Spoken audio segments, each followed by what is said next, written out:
Zechariah chapter 14.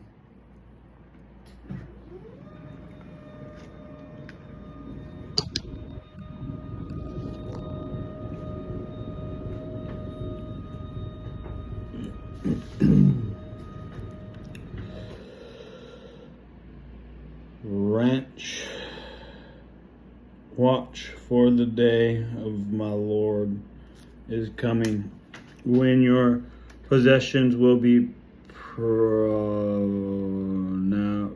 plundered right in front of you. On that day I will gather all the nations to fight against Jerusalem. The city will be taken, the houses plundered, and the women raped. Half of the population will be taken away into captivity, and half will be left among the ruins of the city. Then the Lord will go out to fight against those nations as he has fought in times past. On that day his feet will stand on Mount of Olives, which faces Jerusalem on the east, and the Mount of Olives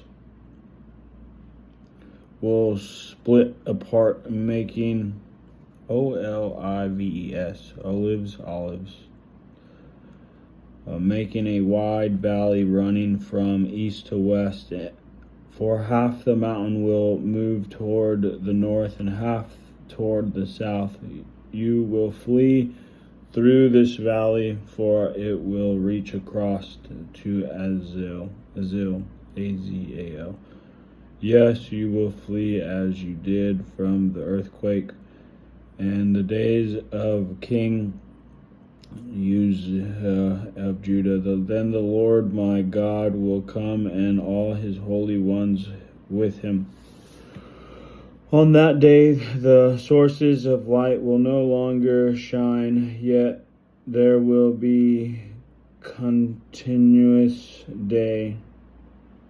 Only that Lord knows how this could happen. There will be no normal day and night, for at evening time it will still be light. On that day life-giving waters will flow out from Jerusalem, half toward the Dead Sea and half toward the Mediterranean, following continuously both in summer and in water. And the Lord will be king over all the earth. On that day there will be one Lord. His name alone will be worshipped. All the land from Geba, north of Judah, to Ramon, south of Jerusalem, will become one vast plan. But Jerusalem will be raised up in its original place and will be inhabited all the way from the Benjamin gate over to the site of the old gate, then to the corner gate, and from the tower of Hananel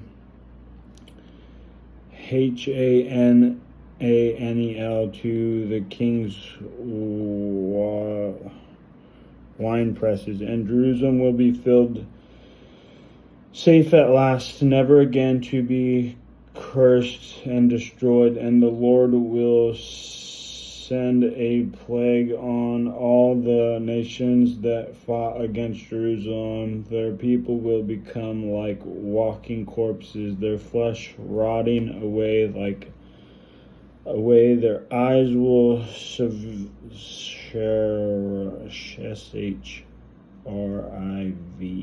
in their sockets, and their tongues will decay in their mouths. On that day they will be terrified, shaken by the Lord with great panic.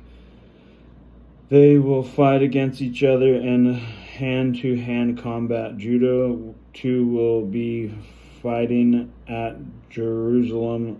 The wrath of the neighboring nations will be conquered. Great